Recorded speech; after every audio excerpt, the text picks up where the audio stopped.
The 25th of March was, as usual, commemorated as the day Britain officially abolished its slave trade in 1807. But how many recall that Arab slavers were the first and last in modern times to ship millions of Africans out of the continent as slaves? The Arab history of anti-black racism predates European anti-black racism by several centuries.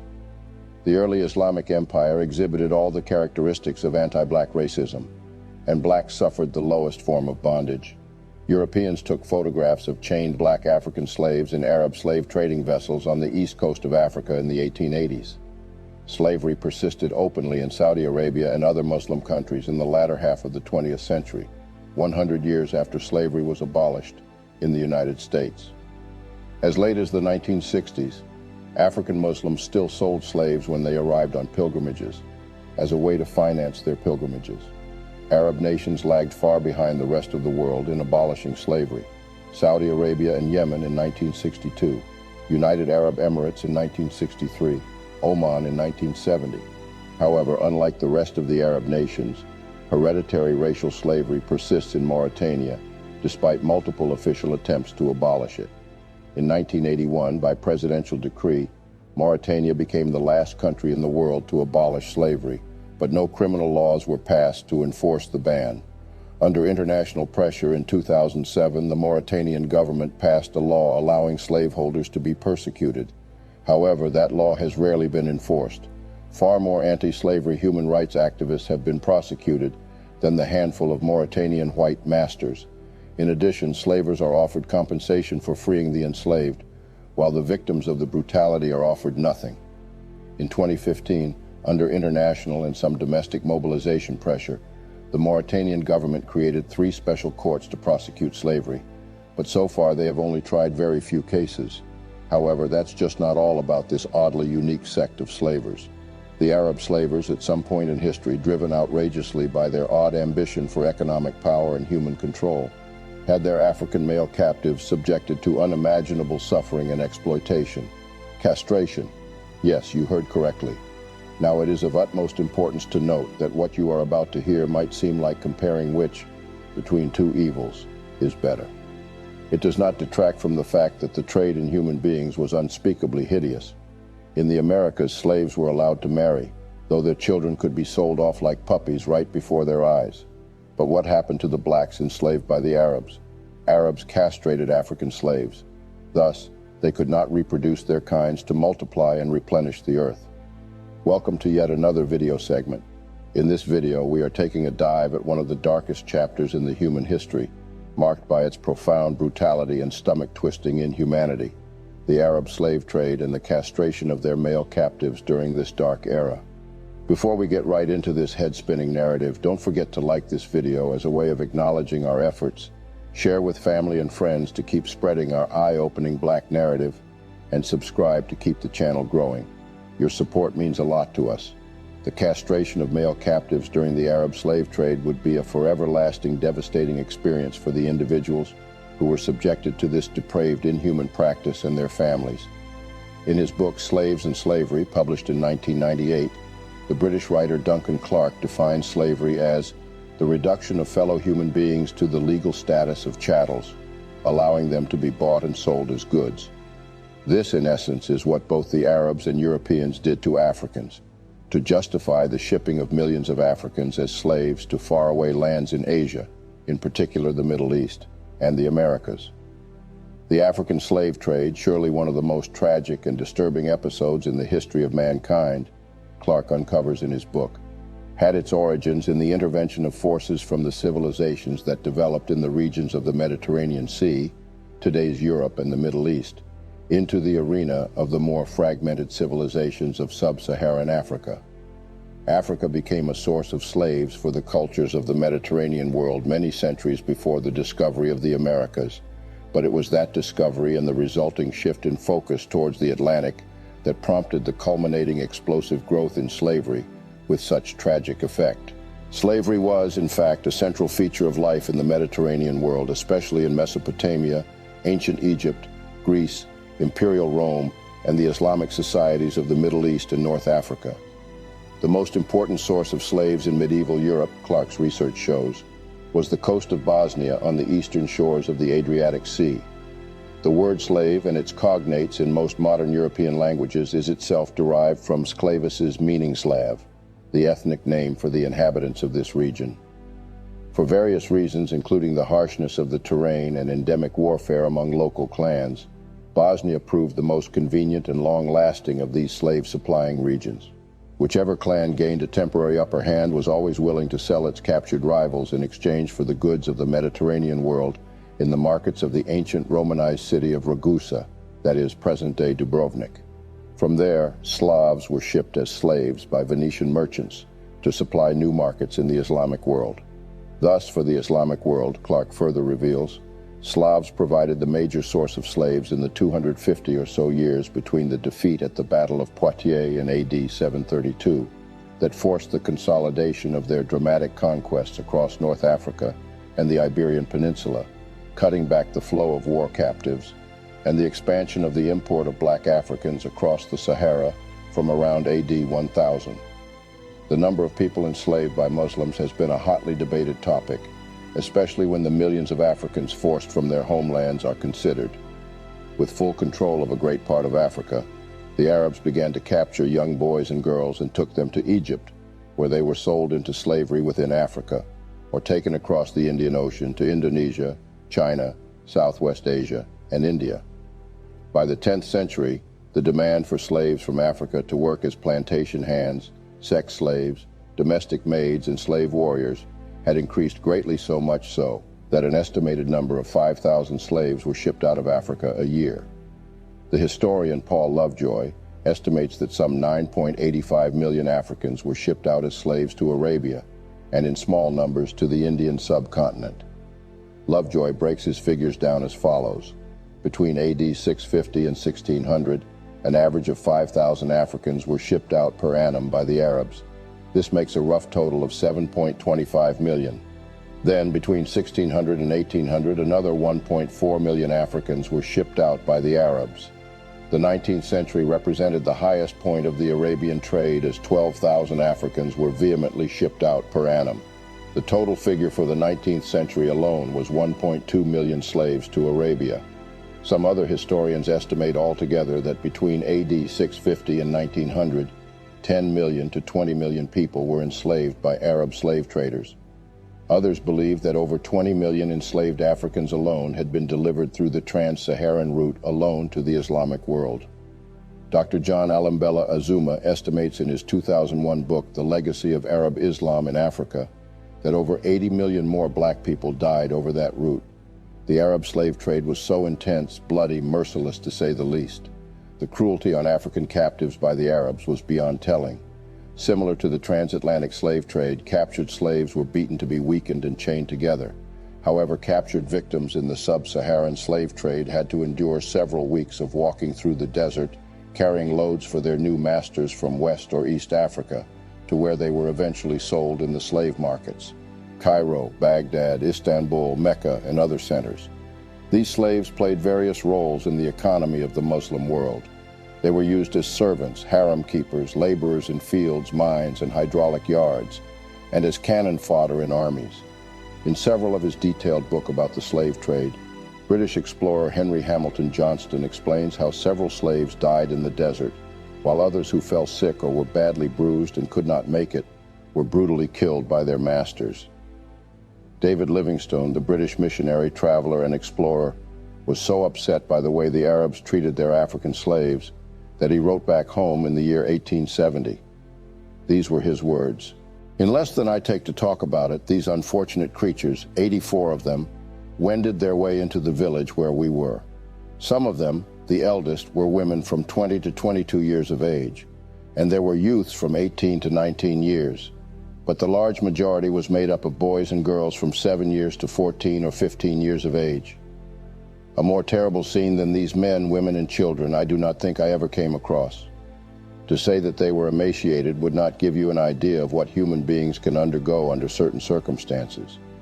Each of them had his neck in a large forked stick weighing from 30 to 40 pounds and 5 or 6 feet long, cut with a fork at the end of it where the branches of a tree spread out. The women were tethered with bark thongs, which are of all things the most cruel to be tied with.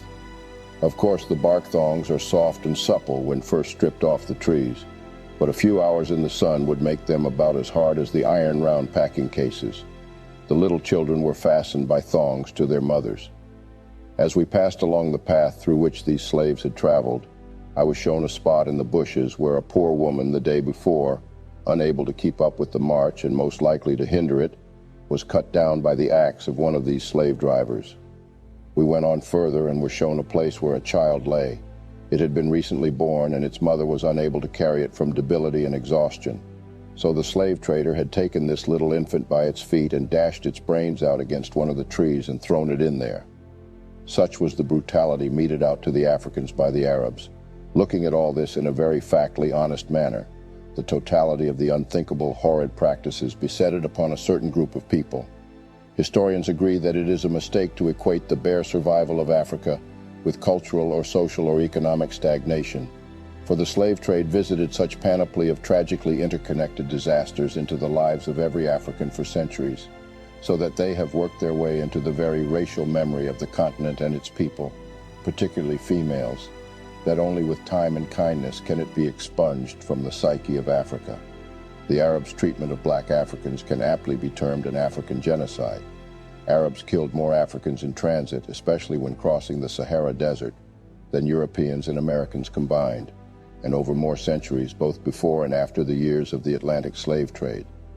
Arab Muslims began extracting millions of black African slaves centuries before Christian nations did. Arab slave traders removed slaves from Africa for about 13 centuries, compared to the 3 centuries of the Atlantic slave trade. African slaves transported by Arabs across the Sahara Desert died more often than slaves making the middle passage to the New World by ship. Slaves invariably died within 5 years if they worked in the Ottoman Empire's Sahara salt mines. Black Africans did not enjoy immunity to many of the diseases found in the Arab world, which also resulted in high death rates. In West Africa, the Arab slave trade encompassed a vast region from the Niger Valley to the Gulf of Guinea. This traffic followed the trans-Saharan roads. The crossing could last up to 3 months with a high mortality rate due to the dire conditions of the trip. Here is the testimony of the German explorer Gustav Nachtigall. The poor children of the black countries seemed to meet death here, at the last stage of a long, hopeless, and painful journey. The long journey accomplished with insufficient food and scarce water, the contrast between the rich natural resources and the humid atmosphere of their homeland, and the dry and anemic air of the desert, the fatigue and the privations imposed by their masters and by the circumstances in which they find themselves, all this has gradually ruined their young strengths. The memory of their homeland that has disappeared along the way, their fear of an unknown future, the endless journey under the blows, hunger, thirst, and deadly exhaustion have paralyzed their last faculties of resistance. If the poor creatures lack strength to get up and walk again, they are simply abandoned, and their minds slowly fade under the destructive effect of the rays of the sun, hunger, and thirst. According to the work of some historians, the Arab slave trade has affected more than 17 million people. In the Saharan region alone, more than 9 million African captives were deported and 2 million died on the roads. This despicable phenomenon was legitimized by Islam, as Christianity would later condone the transatlantic slave trade. For example, the Tunisian Arab historian Ibn Khaldun, from 1332 to 1406, wrote that the only peoples to accept slavery are the Negroes because of their lower degree of humanity, their place being closer to the animal stage. Another one, the Algerian Arab theologian Ahmed al-Wancharisi, from 1430/1431 to 1508, offered legal and religious recommendations. This, he said, "I have been asked about slaves from the land of Abyssinia who profess monotheism and accept the rules of the Holy Law. Is it legal or not to buy and sell them? If their conversion to Islam comes after the establishment of a property right on these slaves, then Islam does not demand liberation, because slavery was caused by unbelief. The state of servitude persists after the disappearance of unbelief because of its existence in the past." The Arab slave trade was characterized by appalling violence, rape, and worst of all, castration of black male slaves. While African women and girls were targeted, captured, and deported by Arab slavers for use as sex slaves, The male captives were, on the other hand, pitilessly castrated to prevent them from reproducing and becoming a stock. Castration of male slaves became a habit among slave traders due to the fact that they were in higher demand, stronger, noted to work faster and more efficiently, and were not a threat to slave masters and owners who feared that their wives, concubines, and female slaves would have affairs with them. The suffering inflicted on the victims of castration was profound, encompassing physical and psychological trauma. Castration was done to boys between the ages of 9 and 12, as it was believed that they survived the process more than an adult or adolescent. Although very many did not survive the process, as they often died during or after the harrowing operation. Whites died more, so slavers concentrated more on blacks. This was the darkest chapter in history that highlights the extent to which humans were dehumanized and exploited for gain. Here's a more detailed insight into this practice. 1. Economic factors. One of the primary reasons for castrating male captives was economic. The exporting countries had good economic incentives to castrate male slaves before they were shipped off. In the medieval slaving industry that was designed for exporting Slavic prisoners of war to the Arab world, castrating the slaves was an integral part of the process. Castration was then performed in the famous castration houses in Venice. Eunuchs, or castrated male slaves, were highly sought after due to their perceived trustworthiness and reliability. Eunuchs were considered valuable commodities in Arab societies, thus fetching much higher prices in slave markets compared to non-castrated slaves. Their lack of reproductive capability meant that they could serve in positions of trust and authority without posing a threat to the owner's hereditary wealth and power. Eunuchs were often employed in sensitive positions such as harem guards, administrative posts, and as servants in elite households. They served in influential positions in the Abbasid Caliphate's administration, with some even rising to the rank of vizier. The economic incentives gained by slave traders from exporting black eunuchs to the Arab nations encouraged the practice of castration. In some cases, such as the Zanj rebellion in the 9th century Iraq, castrated slaves were sought after to work in dangerous and demanding environments like salt mines. This practice had persisted for centuries in the Arab slave trade. As late as 1903, there were still 194 African eunuchs in service to the Ottoman ruling family. 2. Control and domination. Castration was employed by Arab slavers as a means of exerting control and dominance over their male captives. By removing their ability to procreate, the slavers aimed to eliminate any potential threats of rebellion or the establishment of rival lineages. Additionally, castration was intended to ensure that these slaves would remain solely devoted to their master's demands without the distractions of family or personal attachments. 3. Social dislocation. Enslaved males who were castrated were forcibly removed from their communities and families. This social dislocation had far-reaching consequences as it disrupted the social fabric of African societies and led to imbalanced gender ratios. In regions where castration was prevalent, such as East Africa and the Sudan, entire villages were affected as young men were captured and subjected to this brutal practice. Many eunuchs who served in the harem of the Topkapi Palace in Istanbul remained in servitude for life, isolated from their African roots. Their roles as loyal servants or guards sometimes meant they were isolated from their own cultural backgrounds and communities for life. Young boys were captured and castrated so that when they grew up, they could serve as eunuchs in harems. This slave ship was photographed in 1896. This large group of young boys may have been destined for castration to serve as eunuchs. The slaves in the photograph were headed to a Muslim country well after the American Civil War.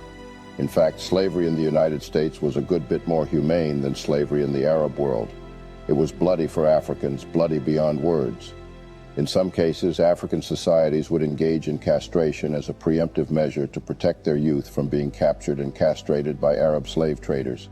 This reflects the deep fear and trauma associated with this practice. 4. Psychological and physical trauma. Castration was itself a traumatic experience, both physically and psychologically, for those subjected to it. The surgery itself was often performed without anesthesia under crude and unhygienic conditions, leading to excruciating pain and a high risk of infection. Many African boys did not survive their castration surgery. 6 out of every 10 people who were mutilated died from their wounds in castration centers.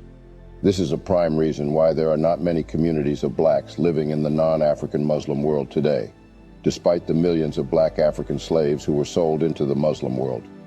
Castration led to hormonal imbalances on survivors, affecting the physical development and health of victims.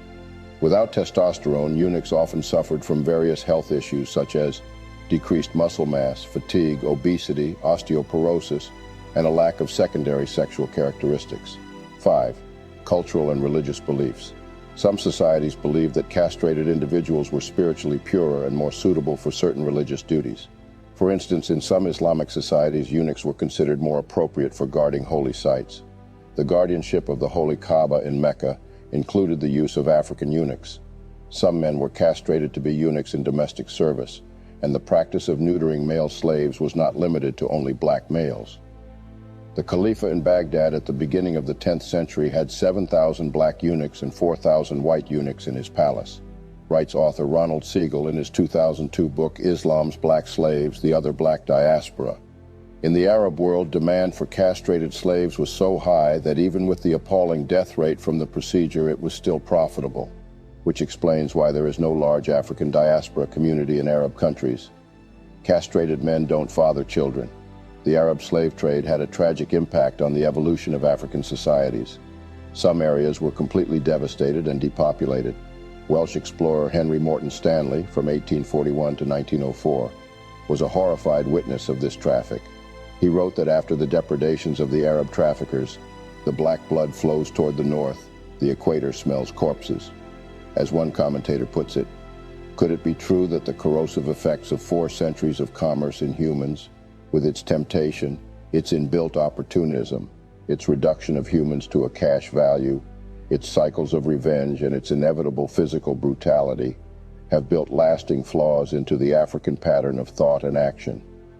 The United Nations has made March 23 the International Day of Remembrance of the Victims of Slavery and the Transatlantic Slave Trade, and UNESCO has made August 23 the International Day for the Remembrance of the Slave Trade and its Abolition. When will there be an international day to commemorate the victims of the Arab Muslim slave trade? When will an international research program address this subject?